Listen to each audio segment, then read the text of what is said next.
Good evening and welcome back, dear viewers. We hope that you have been enjoying the film so far. The riveting classic, Cult of Abaddon, now conveniently delivered to your home through the latest technology that has been recently developed over the years that are close to our present time. And yet, naturally, there are some issues brought to light, only through the expose of our most recent transmission of the episode that came out just before this one. The chilling first episode in this series that is now about to continue. As your pulse increases with tension of the horrific scenes and terror beyond that which you did not expect to experience through such a medium, perhaps your mind is indeed starting to wander, wishing for the comfort of spy films instead and soft drama. But don't let your impulses and personal interpretations fool you. A team being sent out after the Prime Minister's missing son. Terror awaits. The art of film has been heightened into new technicolor developments with a slow lull, the mundane giving way to the facade of normalcy that lies beneath. This, of course, is highlighted by the previous scene. What begins as an almost mundane investigation into the local university campus ends in sudden and brutal horror. As the mundane gives way to the facade, what can come to reflect the true nature that hides beneath it? In our last episode, a poor innocent victim, their life ended by a strange dart to the neck. Our heroine, Tracy Taylor, seems caught off guard by this sudden moment of violence. But what awaits the cunning Professor Reginald Fortesque and sullen but loyal Davis Jones as they conduct their own investigation? What shall be revealed to our heroes as the story continues? We will most certainly find out as we return to the esteemed work of director Matthew Dawkins, The Cult of Abaddon. This is Red Moon Roleplaying. You head over to whose accommodation first? Personally, I think we should go to the Mr. Wilson's accommodation, because if we find anything there, that's evidence we could present to the girlfriend, who we don't realise is dead. Ask her to explain any of it. Okay, you head over to the Brunel block and Gregory Wilson's accommodation. The door is closed. There's no other students in the corridor. I will look to the professor and say, Would you like me opening the door, sir? Yes, if you wouldn't mind. He'll step back. And I shall go forward and do my best to subtly force this door open. If you're using subtlety, I'd ask you to use larceny and might as opposed to close combat and might. So, 3 dice. Remember, you can use your quips and trademarks too, if appropriate, or entertaining. Not just yet. Let's see how I do with 3 dice. 1-8. Can I assist him? You can. I've got an idea that the professor knows something about leverage and hinges and the way physics works. And as he looks at this particular kind of door, although that sort of thing is beneath him, he applies the science in his brain as he looks at it, and he says, the trademark, this isn't strictly ethical, but... and he points out the sort of weak points in the locking mechanism and the ways he can sort of manoeuvre himself in to get the door open more quietly and more effectively. Okay, so you're going to use your science and intellect to assist, so roll that, please. Okay. See whether you can give him some enhancements. 8 of the finest dice. Oh, that's a lot of successes. There's 2 10s and there's an 8, so that is 5. No need for you to use your cheap set cinematic then, because the door pops open almost off its hinges as the professor instructs you, Davis, to lift as you push slightly. The door flies open quietly, and what you see is an apartment that has been turned over. Hi, sir. Looks like somebody's already beaten us to it. Could you both go for larceny and cunning, please? Larceny. I don't have larceny.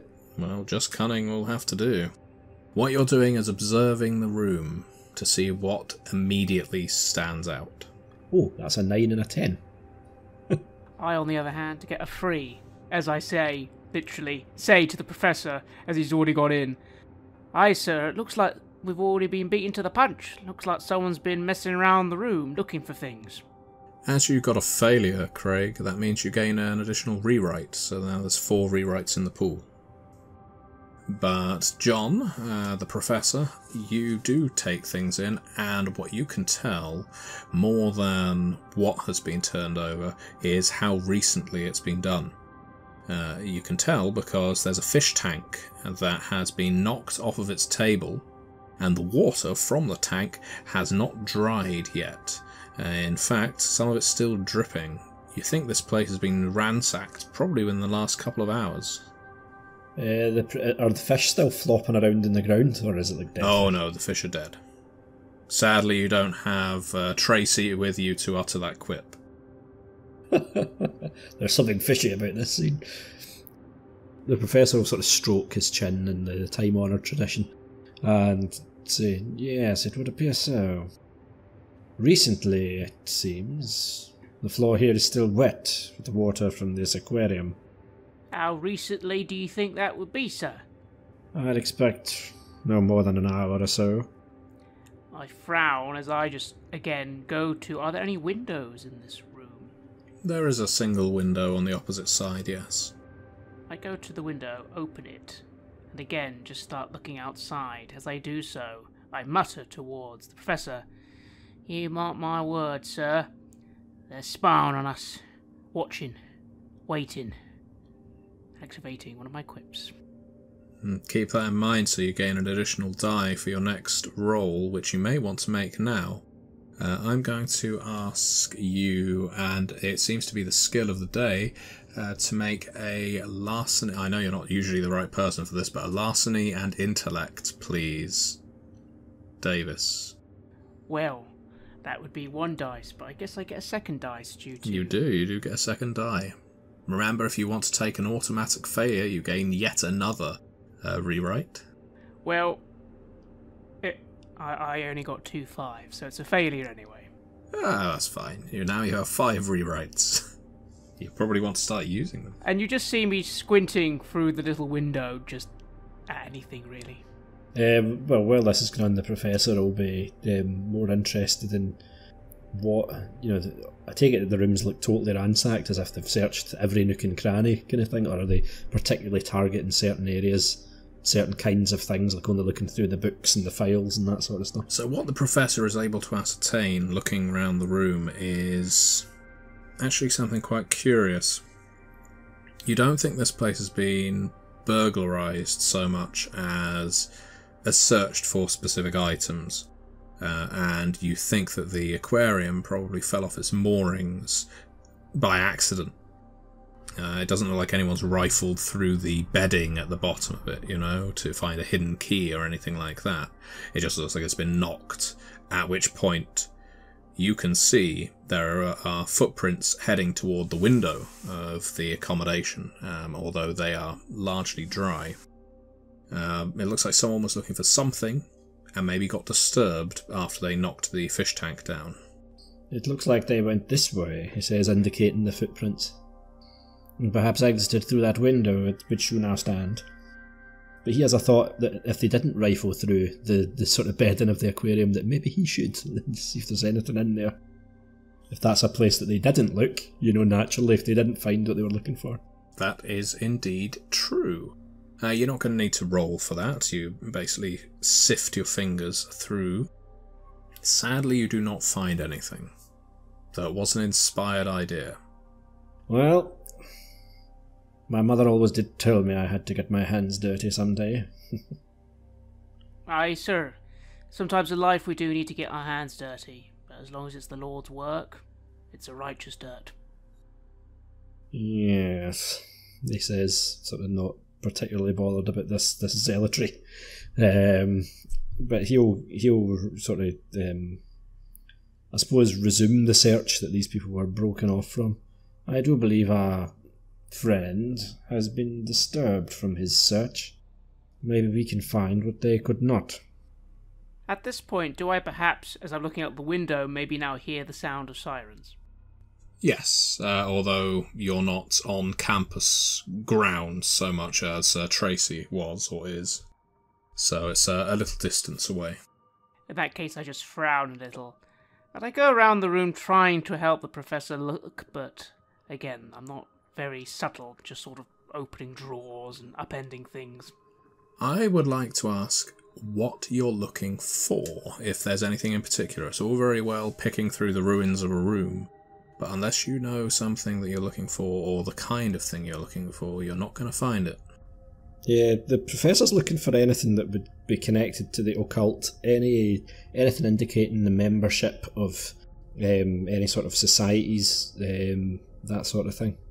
And what about Davis? Is he looking for anything in particular? I was going to look for the same, although in my case, I'm not very good at knowing what that is when it comes to things, but I know from working with the professor the sort of things to be looking out for that he then knows are interesting. In that case, both of you make enigmas and intellect roll, please. In fact, I think, Davis, you can go for enigmas and cunning. That is an 8 and a 10, so 3 successes.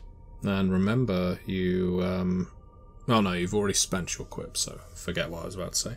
An 8 and a 10, that's still good. It's not as good as the 8, the 9, and the 2 10s. I'd like this to almost be framed as, Professor, look! I found something! And then you...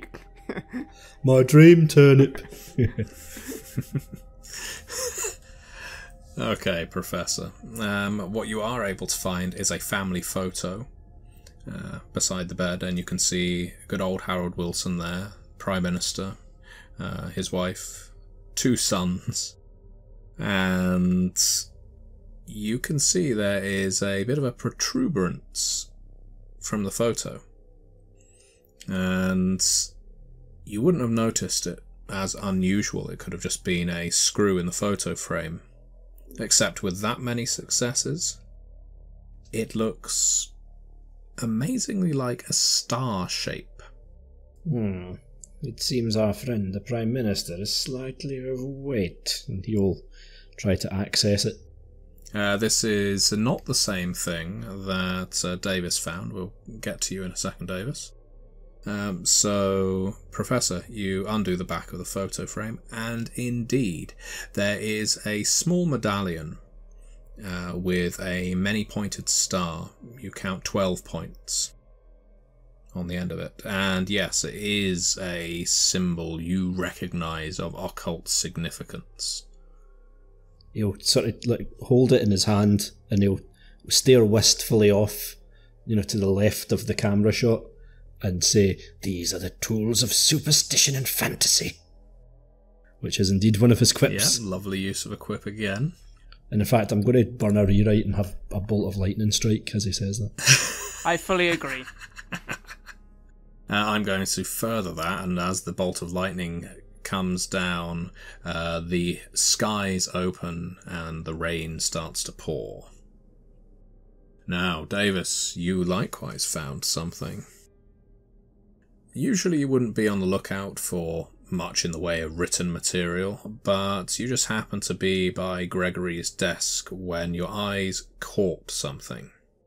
You wouldn't have paid it a second glance except for that crossword earlier that you heard the professor and the secretary discussing. It was that word stayed in your mind. Demo. You're looking at a letter that seems Gregory was partway through writing, and it's mostly nonsense. It seems to be just a letter to a friend, you think.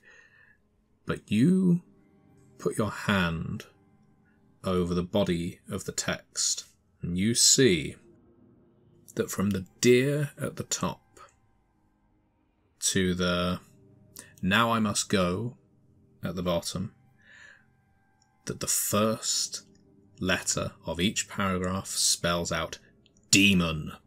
I frown as I square my jaw a little, the lightning flashing, the rain starting to come down, and I hear you speak, Professor, as I come over, showing you the letter and say, Aye, Professor.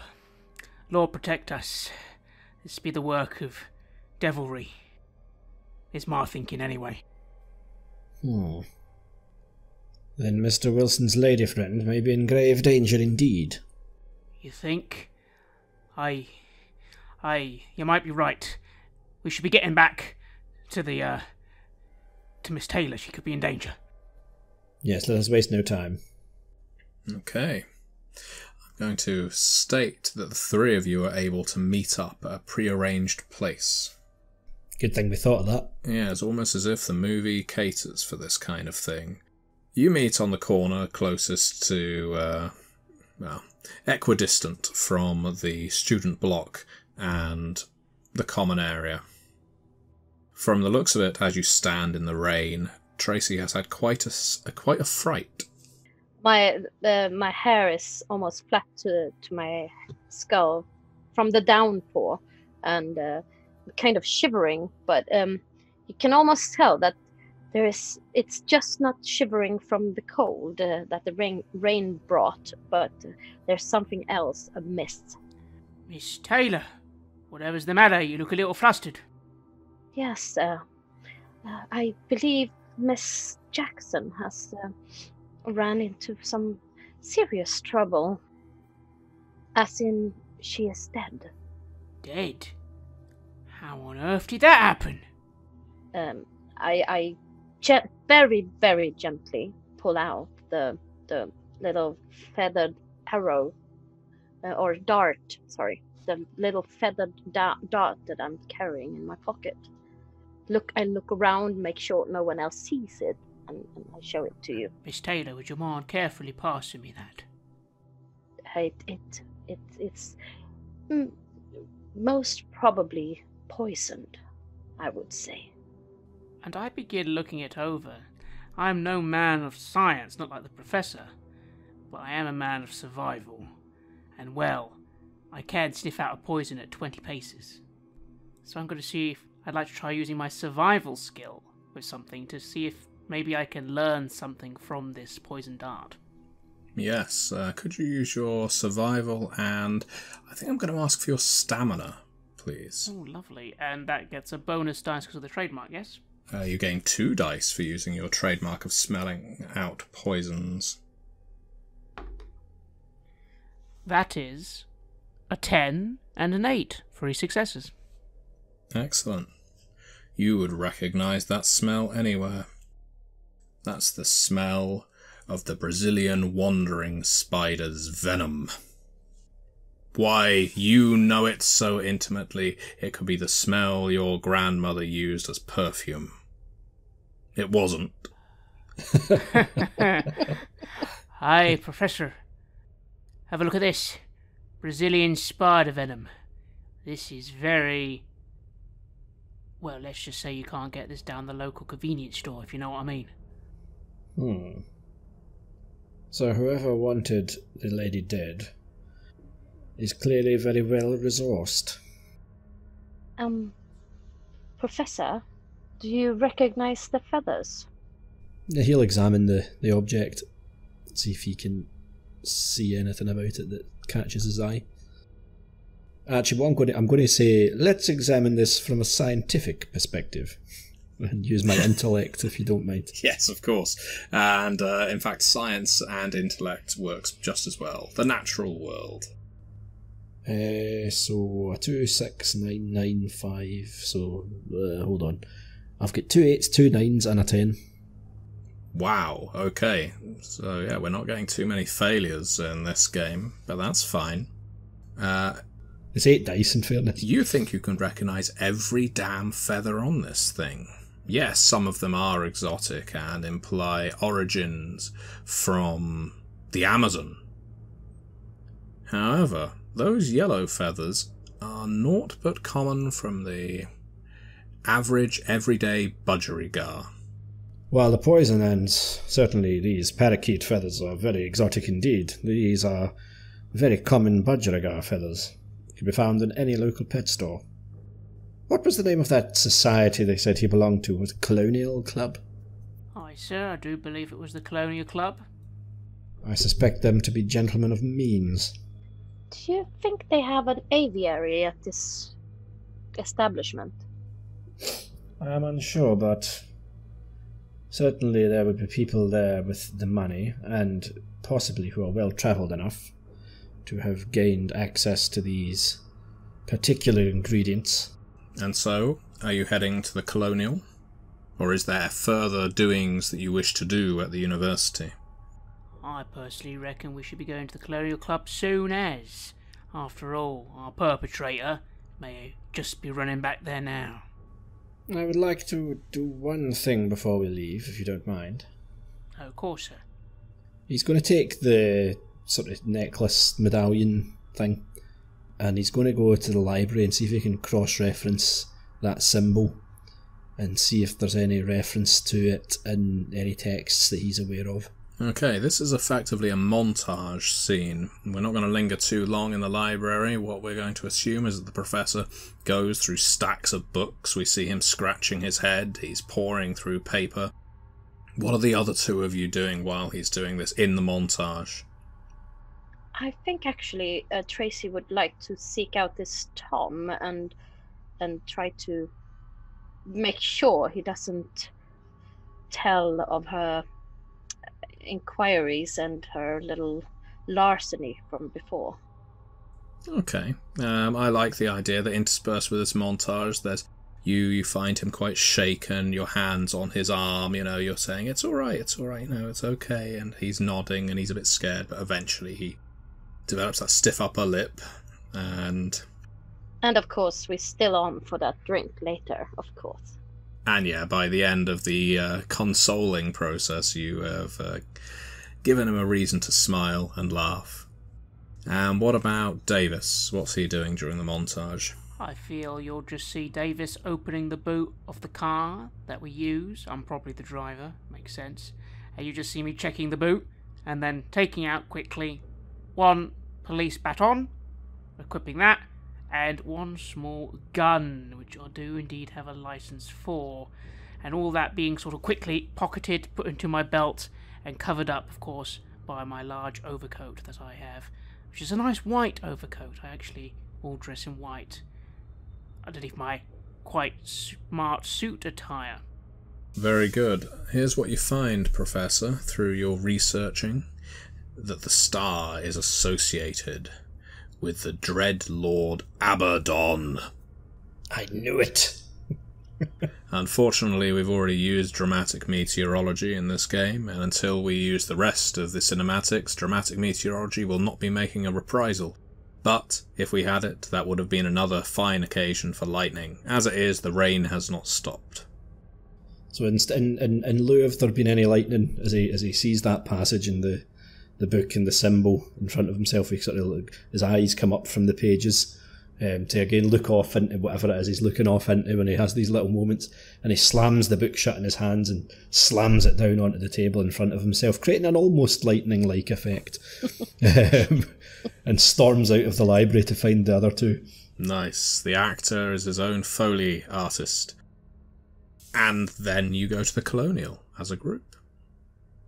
You arrive at the Colonial Club, the downpour continues into the evening, and it is about 9 o'clock in the evening after you've done your little library trip. You're wondering, Tracy, if you are going to get to see Tom tonight before the evening's out. You gave him a loose time and location. He said he would go to this pub anyway, but you know that he was going to get his hopes up that you would arrive. The fact that crosses your mind, Davis, is going into an establishment like this, and you've been into establishments like this before, is one, you aren't by many means a gentleman, and for another, this is the kind of place monsters in human skin tend to hang out, conservative politicians and the like. As for you, Professor, this is very much your kind of shindig. Ah, yes, the Conservative Party, my favourite. He claps his hands together and rubs them vigorously.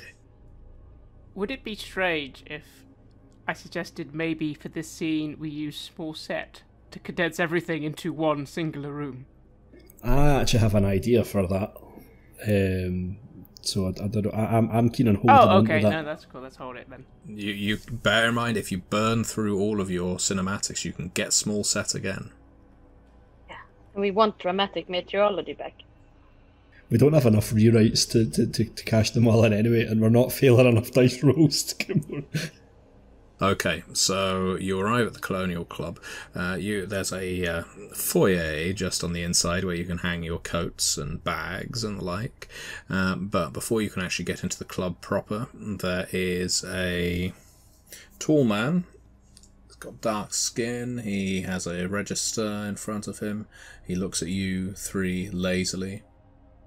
Are you members? Am I a member of this club, by any chance? That's a good question. Is one of your connections a member of the Colonial Club? Dr. Alan Trotter. He is a member of the Colonial Club. Yes, I am with Dr. Alan Trotter. Of course. Professor, isn't it? Indeed. And these are your friends? Yes, they're with me. Hi, pleasure to meet you. Of course, you may go in. Although it's uncommon to bring lady friends within. It is a Saturday night.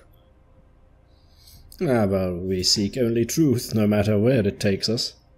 He looks at you quizzically and gestures for you to go through the curtained-off door. You nod and head on in, leading the way. Now, he will say to them as they walk, kind of quietly, "Now, it is important to comport yourselves in the proper fashion in here. This is not the Swan."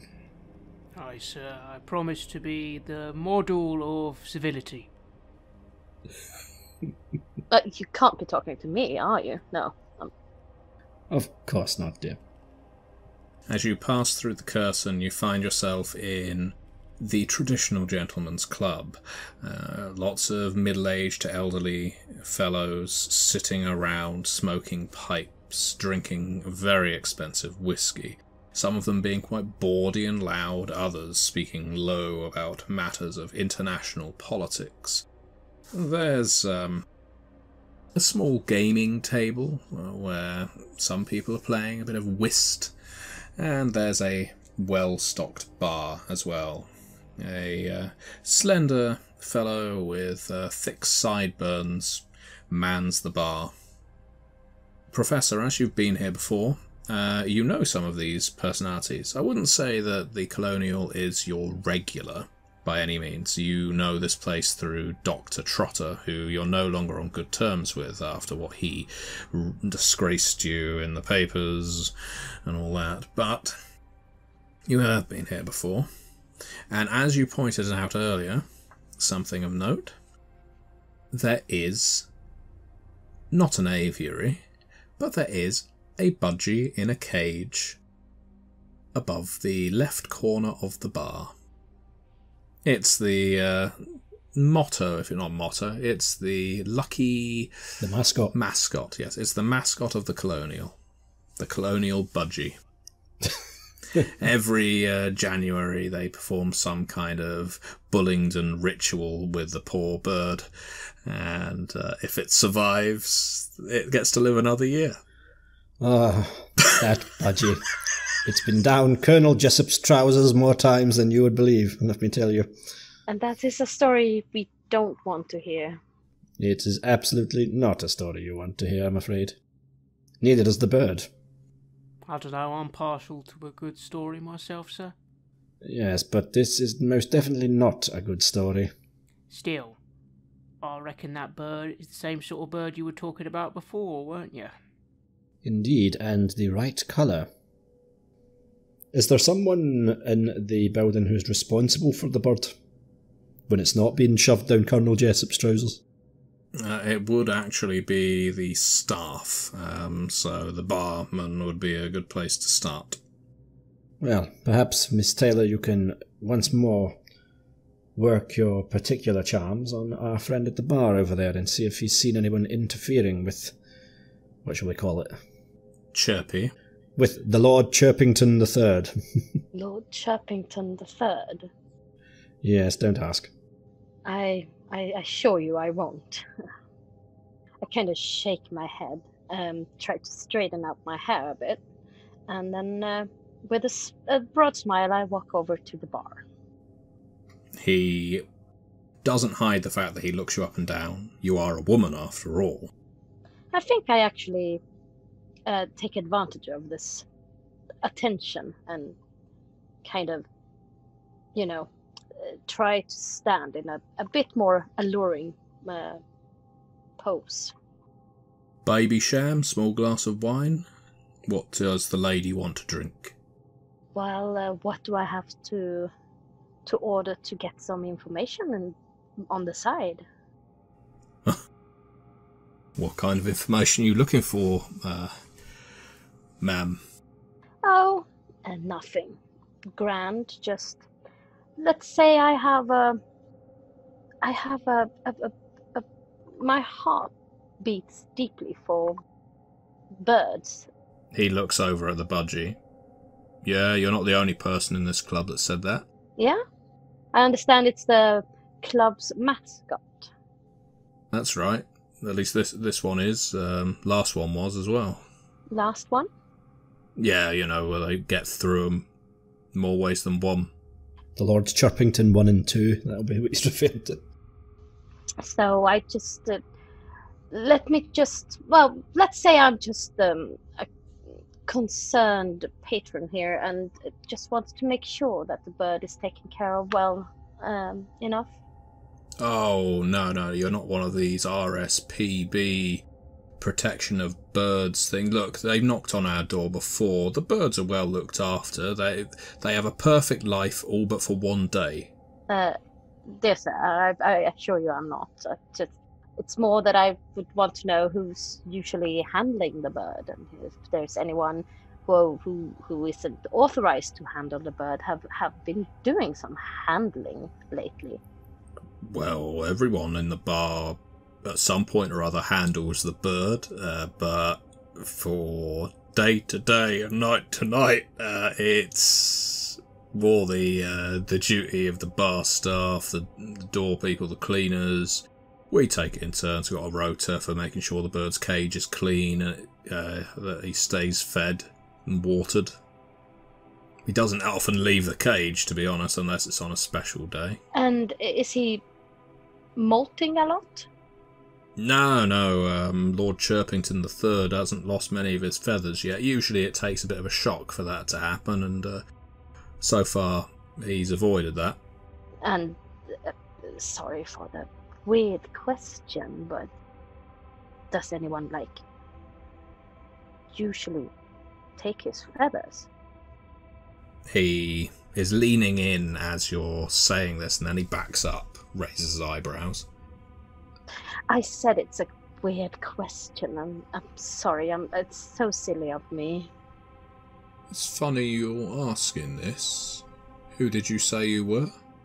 Oh, I'm Miss Taylor, of course. I'm with them, I say, and I just pointed a general direction of the professor and Davis, but I might just be pointing at anyone in here. You're going to have to do a persuasion and manipulation, I think. Let's see. Don't forget those quips. No, I know, but there's really nothing I can use now, is there? Let's see. I think 8 dice are enough, though. Oops, one went on the floor. I'll re-roll. And that's 1 8 and a 9, just. Just. He nods slowly. Yeah. Lord Alton over there. As I said, it's funny you're asking. It's not Lord Alton himself, you understand. It's his butler. I saw him fiddling around with the cage the other day, and I might have been mistaken, but I was sure he was trying to pull a feather or two out of the bird. And I said to him, "What are you doing to Lord Chirpington?"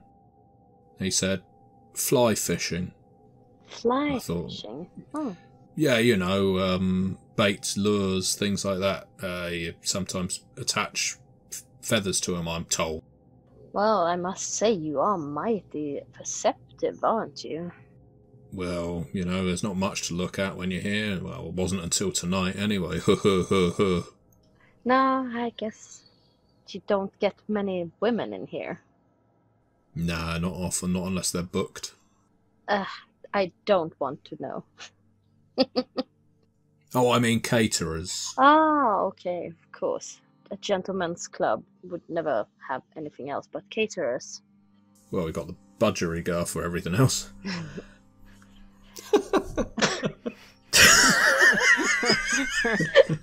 Which brings us nicely on to like Lord Chirpington the Fourth, I think. Okay, I smile and I thank him for the help, and I try to be as flirty as I can, and I take my drink and walk over to the others. So what did you find out, Miss Taylor? It seems that Lord Alton's butler was fiddling about the cage the other day, trying to yank some feathers out of Lord Chirpington the Third. Is he still here now? He did indicate which one was Lord Alton. He did. Yeah. I motioned towards a gentleman sitting, probably reading a paper and smoking a cigar. Does the gentleman, as I look over, is he by himself or is there a butler nearby? There's no butler nearby, but you can see he is sat with some others. Men of similar age and standing, you think. Do I know anything about Lord Alton by reputation? If not deed. Let's go for... I think this would be a good opportunity for you to use culture and intellect, please. Not that cultured. But I do remember the things that I am cultured in. I hope. Oh no, that is a failure. Excellent. Your rewrites have gone back up to 5. Huzzah! But no, you have never encountered Lord Alton before. You may have read his name in the newspaper once. I'm afraid the gentry don't often fraternise with the academics. I don't know too much about him. He does come here often, though. Well, sir, I suppose the question is, are you going to go over there now, showing the medallion and maybe get a reaction, or are we going to do this a different way?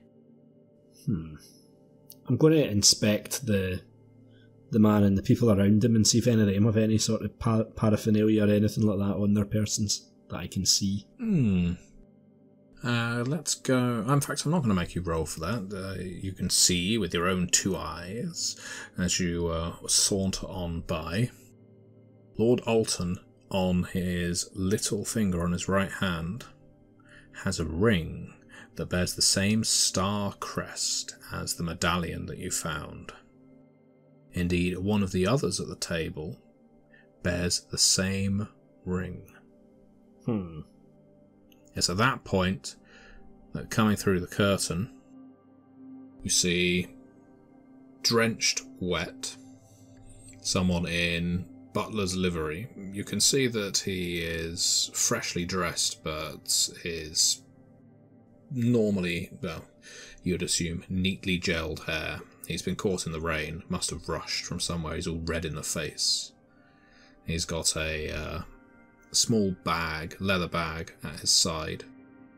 This man, who is rake thin, has a mustache that just covers the top lip and goes no higher, and eyes that are weaselly.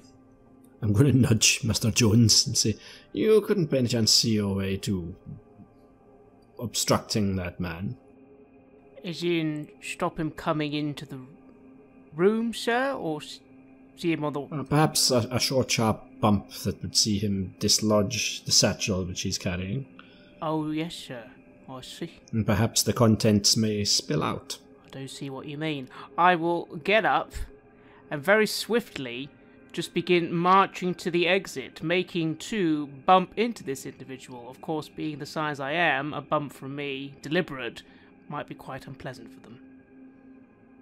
Let's go for a close combat and might, please. I'm going to help him to make it a little bit more subtle, because as he's approaching him, I'm going to go, "Oh, Mr. Jones," so that he can kind of turn his head as he sort of banjos him. Yeah, I'm assuming you're not just walking up and punching him in the No, exactly. breadbasket. It was more a sort of like a shoulder bump, but it's going to be quite hard. Yeah. You can tell I've done this before. That is 4 successes, a 10, a 9, and an 8. Wow, okay. And, yeah, I'm not going to make you roll, John. I think that assist is good enough to make it look discreet. And so, yeah, you collide with the butler, and the leather bag does go flying out of his hands. He goes, "Ah!" and falls over to the carpet. "What are you doing, you fool?" Oh, my apologies, sir. I did not see you there. Oh, I'm so sorry. I'm such a clumsy individual, and I go to assist him. In doing so, manhandling him ever so slightly, and hoping that gives even more an opening for if anyone wanted to go and look at that suitcase. Or pick it up, at least. Is one of the other two of you going to go for the bag while this is happening, or were you hoping that Davis was? I'm going to add to the distraction, certainly. I'm going to go over there and be like, "Oh, I'm so terribly sorry. I didn't mean to distract my man there." And sort of like bluster and go, "Huff, ruff, ruff, ruff, ruff." Brushing the dust off of him, that kind of thing. Well, Tracy slips in there. So, Tracy, you're going for the bag. Yeah, I will, of course, use dexterity larceny to do or maybe not larceny. Let's see. I think larceny may be a good idea in this case, or athletics, if you like. Yeah, I think, because I was more going for the, physical. If you're going for the bag itself, rather than its contents, I would say go for athletics. And importantly, what I want to know is, once you've picked it up, if you pick it up, are you just running with it out of the club? I think I hope they can distract them enough for me to take a peek at least, and then maybe return it to him. Okay. So that I can, "Oh, you dropped this," or something like that. Because I think it might cause a bit too much of a ruckus if we just swipe it and run. Again, sir, I do apologise. When my master says turn around, I turn around. Yes, my bag. Okay, Tracy, athletics and dexterity, please. 1, 8, and a 9. 1, 8 and a 9. 1, 8 is enough to grab a hold of it. The 9 is enough to take a peek inside through the buttoned top. And you can see in there what is undoubtedly a rod of bamboo. A rod of bamboo. Yeah, along with some other paraphernalia that you can't quite make out, but the bamboo is quite distinct. Like a blowpipe. Oh, my. Maybe even not like a blowpipe, but a blowpipe. Give that back. I kind of... yes. Of course, you dropped this. Be careful. I'm so sorry. My friend can be so clumsy. He snatches it from you. The contents are quite valuable. Now let me pass. Oh, of course, sir. After you. Again, I do apologise. Bloody fools. And he walks through you. I quickly whispered to Taylor what was in the bag. A blowgun. Yes, a blowgun. I'm not the smartest tool in the shed, but if he's got a blowpipe on him and he works for that Lord what's-his-name, well, I think we have a suspect. I suspect we have more than a suspect. I suspect you're right. And I smile at my pun. If this were episodic, it would end at this point with a freeze frame and credits. But it isn't, so we continue. These are the credits of superstition and fantasy. Okay, so yeah, I'm going to just sort of watch his course and see who he speaks to when he reaches the group. He walks over to Lord Alton. He stands at attention beside Lord Alton, who takes a while to acknowledge him, and then Lord Alton, rather lazily, beckons him to lean over. They exchange some muted words. Alton first nods, smiles, then scowls, says, "What? You didn't find it?" Well, get back there! Get back! And he's gesturing wildly.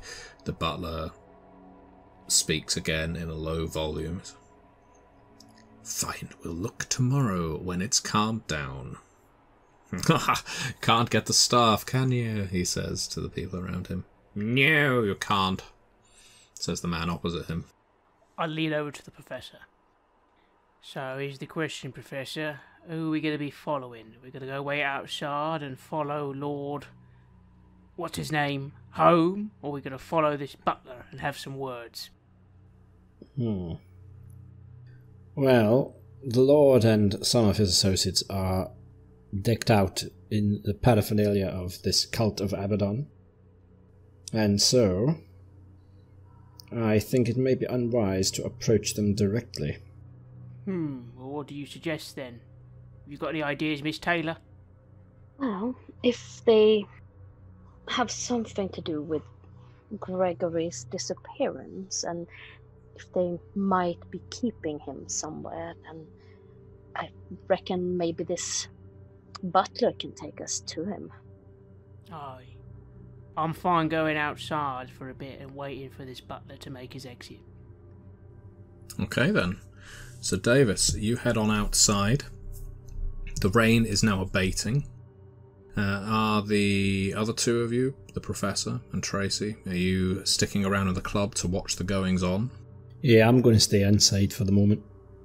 But if the dude leaves, I'll leave shortly afterwards. Mm-hmm. Yeah, I think I'll accompany Mr. Jones outside. Okay. I need smoke. Mm-hmm. The butler does ferry a few drinks back and forth to Lord Alton's table, but it's quite clear, Professor, that Alton is angry with the man. Go to the damn place tomorrow. I don't want to see you until the job is done. Yes, of course, sir. And the butler picks up the bag from the foyer. No, not from the foyer. He picks up the bag from where he deposited it and heads straight back out through the curtain. As he passes through the curtain, he then goes through the front door, and waiting outside for him on the pavement are our good friends Davis Jones and our raconteur Tracy. So, I first of all survey the situation on the street. The rain's starting to clear, but I mean, are there lots of people on the street in this part of town? Well, you're in Mayfair, so it's a pretty well-to-do area. There are a few people wandering about. It's not so late that the wanderers are going to be completely drunk, but no one's paying attention to the Colonial. If you're discreet and you hit him over the head, if that's your plan, you should be able to get away with it. If you got into a stand-up, drag-out brawl, people will pay attention. Is there like a little side alley somewhere? I'm going to say yes, why not? I would like to say that's where we were sort of standing as he's going past, and I'm with Taylor, and I call out, "Oh, sure, sorry to bother you, but the lady, apparently she picked up something from your bag. She wants to give it back to you, so sorry." What? And he walks down the alley. Very good duplicity there, Davis. I try to stand a bit like I'm holding something in my hand, so trying to sell this little lie. He believes it. It's an excellent lie. He walks down the alley towards you. Craig, what is Davis doing? As the individual walks down, I just gently move myself just so that I'll be behind him. I imagine he heads straight to Taylor, probably quite agitated. Yeah, he's expecting her to be rifling through her handbag, basically. And I just walk over slowly, the gun taken from my belt and just gently underneath my jacket, pointed at his side as I quietly remark, "Now, sir, I work somewhere between justice and vengeance. So when I say you're not going to move, and make a sound, I assure you, you'd rather not move or make a sound if you want to be getting back to the manor and having all the doilies ready for your master. Okay, and you have used equip there, so let's go for command and presence, please. Wonderful, I do have a little bit of those. And yeah, you gain an additional die for your equip.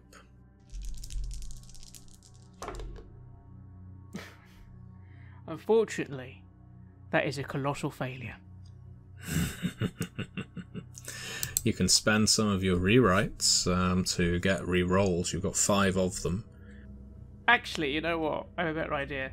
Whatever happens next, maybe now be a good time to say this alleyway is a small set. Okay. He cannot escape the alleyway. Yes. This was exactly what I was hoping to do, so well done. Okay. And suddenly the camera zooms in to almost as if it's just the 3 of us in this alleyway set, and there's not another soul in the world. And while the threat hasn't worked, he basically spits words at you. Says, "I'm not afraid of some oaf with a gun. Get out of my way!" And he tries to push past you. "You won't be mugging me, and the police will be hearing of you. At this, I sigh, as my hand... First of all, I put the gun back, and the other hand just swiftly goes to clasp around his neck as I shove him against a wall. No. We're not here to mug you, sweet sir. We're here to talk to you. See, a very, very dear friend of ours has gone missing, and we believe that you know something about his whereabouts." So I'm going to say, as you've both decided to act, that Davis did indeed push him against the wall as Tracy comes in with the charm offensive. I'm going to allow Tracy to still use persuasion, but I think it's going to be... You're not offering him anything, so I'm not going to say it's manipulation. I think it's going to be persuasion and presence. Very well. Well, I think a main goal is for him not to call out or get, agitated in any way. We want to be able to talk to him properly. Mm-hmm. 2 9s and a 10. Excellent, okay. He snorts and he huffs. "Listen, I'm just a hired help. I'm just a butler. You let me go, nothing bad will happen to you. I give you my word. I won't tell Lord Alton. I don't know anything about anyone missing." But you can tell he's lying. You have listened to an episode of Red Moon Roleplaying, where we played They Came From Beyond the Grave. This is a sponsored adventure by our friends at Onyx Path Publishing. Look out for They Came From Beyond the Grave on Kickstarter. Game Master was the gentleman gamer Matthew Dawkins, and we were joined by Jenny Bremberg and Jon Burke. The music was from the Cthulhu Cryochamber collaborations. Visit cryochamber.bandcamp.com or their YouTube channel for more dark ambient. We would like to give massive thanks to our champions of the Red Moon, Martin Heuschober, Nastasia Raulerson, Simon Cooper, David, and Julia, for their generous support. And we would of course like to thank all of our other patrons. Without your support, the show would not be possible. If you want to support our work, please check us out on Patreon. You can get access to bonus campaigns for Cult of Infinity Lost and Coriolis there, as well as get early and raw access to all of our recordings. You can also hear your name read on the show as a champion of the Red Moon, as well as play Cult with us. Most importantly, that support is what keeps the show going, so do check us out there. Thank you for listening, and see you soon again.